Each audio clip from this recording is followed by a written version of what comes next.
This is the story of Morgan Freeman's battle against Hollywood's hidden racism. The man who became America's most beloved voice faced 40 years of systematic exclusion that would have destroyed a lesser person. The secret codes of casting directors, role limitations, and one man's quiet rebellion against a system designed to keep him invisible.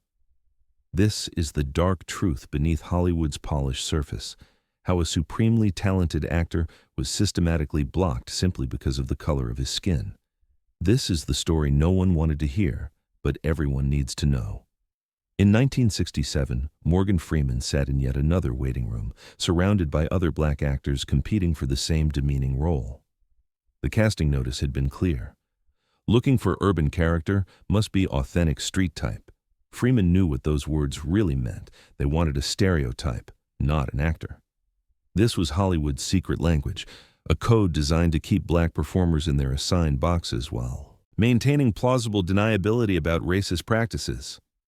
Freeman had learned to decode this language over 7 brutal years in Los Angeles, understanding that urban meant criminal, authentic meant uneducated, and street type meant someone white audiences could feel comfortable fearing or laughing at.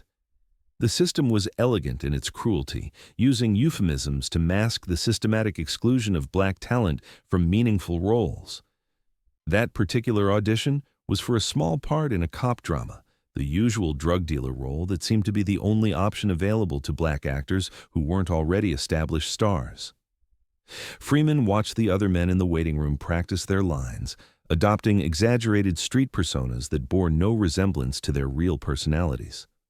These were trained actors, many with classical theater backgrounds, reducing themselves to cartoon characters because that's what the industry demanded. The casting director, a middle-aged white woman with perfectly styled hair and designer clothes, called them in one by one.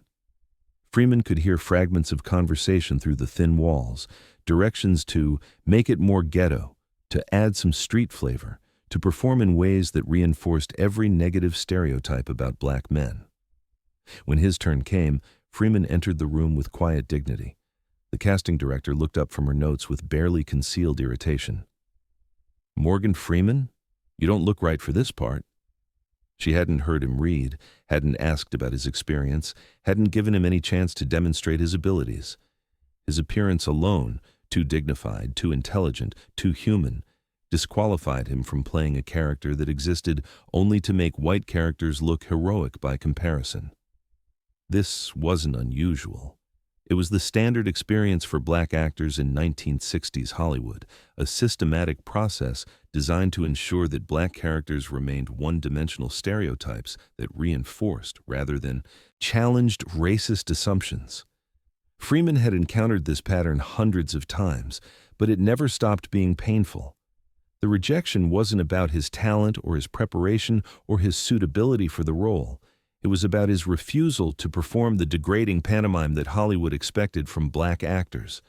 The entertainment industry had created an elaborate system of exclusion that operated through seemingly neutral criteria while producing consistently racist results. Casting directors would claim they were looking for authenticity while actually demanding caricature. They would insist they needed actors who could relate to the character, while refusing to consider that a trained professional actor might be able to portray any human experience with proper preparation and direction. Behind these seemingly reasonable requirements lay the assumption that black actors could only play criminals, servants, or comic relief, never lawyers, doctors, teachers, or any other professional roles that might suggest intellectual equality with white characters. Freeman discovered that even when he managed to book roles, the systematic racism continued during production. Directors would consistently underestimate his abilities, assuming he needed simpler direction and couldn't handle complex character development. Script supervisors would automatically assume any intelligence or articulation he brought to a role was unrealistic and needed to be toned down. Fellow actors would express surprise when he demonstrated knowledge of classical theater techniques or showed familiarity with Shakespeare, as if education and black skin were somehow incompatible. The microaggressions were constant and exhausting, each one seemingly minor but accumulating into a crushing weight of denied humanity.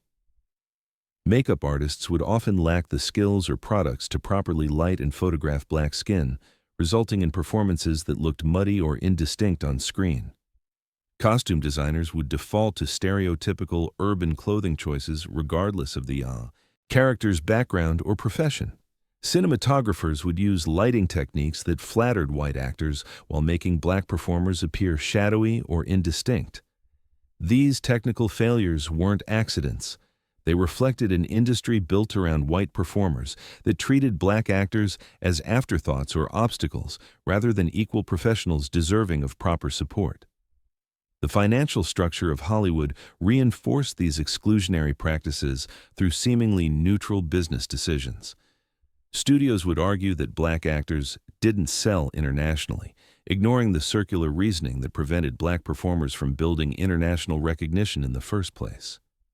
Agents would claim that certain roles required name recognition while systematically preventing black actors from gaining the career-building opportunities that created name recognition. Producers would insist that audiences wouldn't accept black actors in certain roles, using unproven assumptions about viewer preferences to justify continued discrimination. Freeman watched this system operate with mathematical precision, ensuring that the vast majority of meaningful roles went to white actors, while black performers were relegated to a narrow range of stereotypical supporting characters. Even successful black actors found their career options limited by invisible barriers that white performers never encountered. Sidney Poitier might be accepted as a leading man, but only in very specific types of roles that allowed white audiences to feel comfortable with his presence. Harry Belafonte could be a romantic lead, but only opposite black women. Interracial romance remained forbidden territory that could destroy careers overnight. These unwritten rules created a complex hierarchy where even success came with conditions and limitations that white actors never had to consider. The most insidious aspect of this systematic racism was how it operated through individual decision-makers who could deny any intentional discrimination while consistently producing discriminatory results. Each casting director, producer, or agent could claim they were making purely artistic choices while participating in a pattern that effectively excluded black talent from most opportunities in the entertainment industry. Freeman realized that fighting this system required more than just individual excellence or persistence. It required a fundamental shift in how the industry understood black humanity and artistic potential. The breakthrough roles that eventually came to Freeman in the 1970s and 1980s didn't represent the end of Hollywood's racist practices, but rather small cracks in a system that remained fundamentally unchanged. Even as he gained recognition for his talent and professionalism, Freeman continued to encounter the same stereotypical assumptions and limited opportunities that had defined his early career. Casting directors still expressed surprise at his range and intelligence. Directors still defaulted to racial stereotypes when discussing character development, and producers still worried about audience acceptance of black actors in complex human roles. The success of Driving Miss Daisy in 1989 brought Freeman international recognition, but it also highlighted the narrow range of roles considered acceptable for black actors in mainstream Hollywood productions. His character, Hoke Colburn, was fundamentally a servant, dignified and complex, but still defined by his relationship to a white employer. The film's success proved that audiences would accept nuanced black characters, but only within carefully defined parameters that didn't challenge fundamental power structures or suggest true equality between black and white characters. Freeman understood the irony of being celebrated for a performance that, while personally meaningful and professionally satisfying, still operated within the traditional boundaries that Hollywood had established for black performers decades earlier. The role allowed him to display his full range of skills while remaining safely within the comfort zone of white audiences who could admire his humanity, without feeling threatened by any suggestion of social or political equality.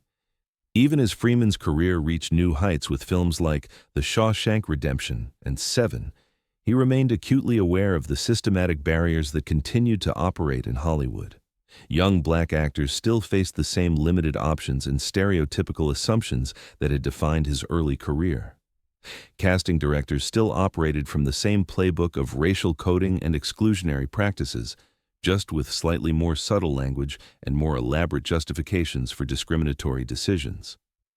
The fundamental structure of the industry remained unchanged, with meaningful opportunities still concentrated among white performers, while black actors competed for a limited number of roles that rarely allowed for full expression of their talents and humanity. Freeman began to understand his success as both a personal triumph and a systemic failure. His individual achievement couldn't mask the continued exclusion of countless other talented black performers who never received the opportunities they deserved. The entertainment industry had learned to celebrate exceptional black talent while maintaining barriers that prevented most black actors from achieving similar recognition. This tokenism allowed Hollywood to point to successful performers like Freeman while ignoring the broader patterns of discrimination that kept the vast majority of black actors relegated to minor roles and stereotypical characters. The psychological impact of this systematic racism extended far beyond professional disappointment, affecting how black actors understood their own worth and potential. Freeman had watched talented colleagues internalize the industry's limitations, beginning to believe that the narrow range of available roles represented their actual capabilities rather than artificial constraints imposed by racist assumptions. Some actors began to police themselves, avoiding behavior or choices that might challenge white comfort levels, while others became so focused on breaking stereotypes that they couldn't access the full emotional range required for compelling performances. The constant pressure to represent their entire race while being denied the opportunity to simply be individuals created an impossible burden that white actors never had to carry. Freeman's eventual emergence as a narrator and voiceover artist represented both artistic fulfillment and a subtle form of continued segregation. His distinctive voice became beloved by audiences worldwide, but often in contexts where his physical presence remained invisible or safely contained within documentary frameworks that didn't require white audiences to confront black humanity in dramatic contexts. Even his most celebrated voiceover work, while personally and financially rewarding, operated within boundaries that allowed white listeners to appreciate his talent without being challenged by his full presence.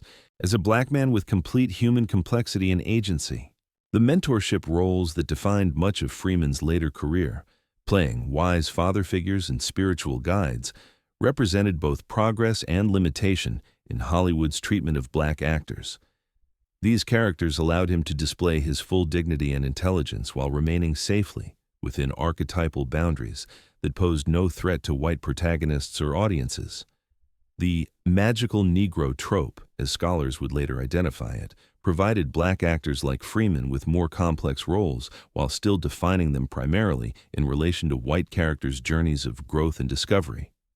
Freeman recognized that even his most celebrated performances operated within this framework, where black wisdom served white enlightenment rather than existing for its own sake or driving independent narratives of black experience and achievement. The systemic nature of Hollywood's racism became even more apparent as Freeman gained industry clout and began to influence casting and production decisions. He discovered that the barriers he had encountered as a young actor were embedded in every level of the entertainment industry, from talent agencies that steered black actors toward stereotypical roles to marketing departments that expressed skepticism about promoting films with black leads to international distributors who claimed that black actors didn't play well in certain markets. These interconnected systems of exclusion ensured that even successful black actors like Freeman had limited ability to create opportunities for other performers who faced the same barriers he had encountered throughout his career. The financial justifications for continued discrimination became increasingly sophisticated as the industry evolved, with market research and demographic analysis used to support the same exclusionary practices that had operated through crude stereotyping in earlier decades. Studio executives would cite box office statistics and focus group data to justify their reluctance to cast black actors in leading roles, ignoring the circular reasoning that prevented black performers from building the track records needed to challenge these assumptions. The globalization of the entertainment industry created new pretexts for discrimination, with international market concerns used to explain why black actors remained underrepresented in major productions, despite growing evidence of their commercial viability and artistic excellence. Freeman watched younger generations of black actors encounter updated versions of the same barriers he had faced, with new technological and business justifications masking the persistence of fundamentally racist assumptions about black talent and audience preferences. The streaming revolution and changing media landscape created some new opportunities while maintaining many traditional limitations, as black actors found themselves competing for the same narrow range of roles even as the total number of productions increased dramatically. The industry's diversity initiatives, while well-intentioned, often focused on numerical representation rather than challenging the underlying assumptions and structures that had created exclusion in the first place. Freeman observed that many of these programs inadvertently reinforce stereotypes by assuming that black actors could only authentically portray certain types of characters, or that audiences needed special preparation to accept black performers in roles traditionally played by white actors. The focus on diversity metrics sometimes obscured the more fundamental question of whether black actors were being offered the same range of complex human characters that white performers took for granted as their natural right and professional expectation. Throughout his career, Freeman had learned to navigate this system while maintaining his artistic integrity and personal dignity. But he remained painfully aware of the countless talented performers who had been lost to an industry that couldn't see beyond racial stereotypes and market assumptions. His success represented both a personal triumph over systematic oppression and a reminder of how many other stories had been silenced by Hollywood's persistent inability to recognize black humanity in its full complexity. The awards recognition that finally came to Freeman in his later career represented both validation and a form of historical correction, as the industry attempted to acknowledge talent that had been systematically overlooked for decades. His Academy Award nomination for Street Smart in 1987 came after nearly 30 years in the business, highlighting the extended timeline that black actors faced in gaining recognition compared to their white counterparts. The delay wasn't due to lack of talent or preparation. Freeman had been delivering exceptional performances for decades, but rather to an industry structure that had been incapable of seeing and rewarding black excellence until external pressures and changing social attitudes made such recognition professionally and politically necessary for Hollywood's continued legitimacy and commercial success. Freeman's eventual Oscar win for Million Dollar Baby in 2004 came when he was 67 years old, representing not just personal achievement, but also the industry's belated acknowledgement of a career that had been consistently undervalued due to systematic racial barriers rather than any deficiency in artistic merit or professional achievement. The standing ovation he received that night carried undertones of collective guilt and delayed recognition rather than simple appreciation for a single performance or career achievement. Freeman understood that his success had opened doors for other black performers, while also serving as a form of tokenism that allowed Hollywood to point to individual achievements while avoiding more fundamental changes to the structures and assumptions that continued to limit opportunities for black actors, directors, writers, and other creative professionals throughout the entertainment industry. The complex legacy of Freeman's career reflects both the possibilities and limitations of individual achievement within systemically racist institutions that resist fundamental change while accommodating exceptional individuals who manage to overcome barriers through extraordinary talent, persistence, and strategic navigation of exclusionary practices. His journey from struggling young actor to internationally respected performer illustrates both the personal cost of challenging discriminatory systems and the broader social value of refusing to accept artificial limitations based on racist assumptions about human potential and artistic capability. Freeman's quiet dignity and professional excellence became a form of political resistance, demonstrating black humanity and intelligence in contexts where both had been systematically denied or minimized by an industry built around white supremacist assumptions about talent, audience preferences, and commercial viability. The mentorship and guidance he provided to younger black actors represented an attempt to create the support systems that had been unavailable during his own early struggles, while his production company and other business ventures aimed to create alternative pathways for black talent that didn't depend entirely on the goodwill of white gatekeepers and industry executives. Today, Freeman's voice has become synonymous with wisdom, authority, and moral guidance in American culture, representing a form of success that transcends traditional entertainment categories while remaining rooted in the specific struggles he faced as a black actor in a systematically racist industry.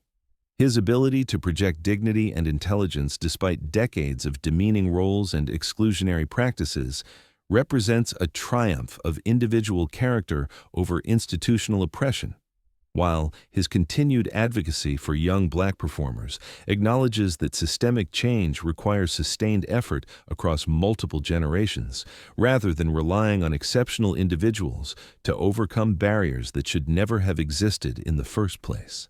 The story of Morgan Freeman's battle against Hollywood's hidden racism serves as both inspiration and warning, illustrating the human cost of discriminatory systems while celebrating the resilience and talent that allow individuals to transcend artificial barriers and achieve recognition for their true capabilities and artistic contributions.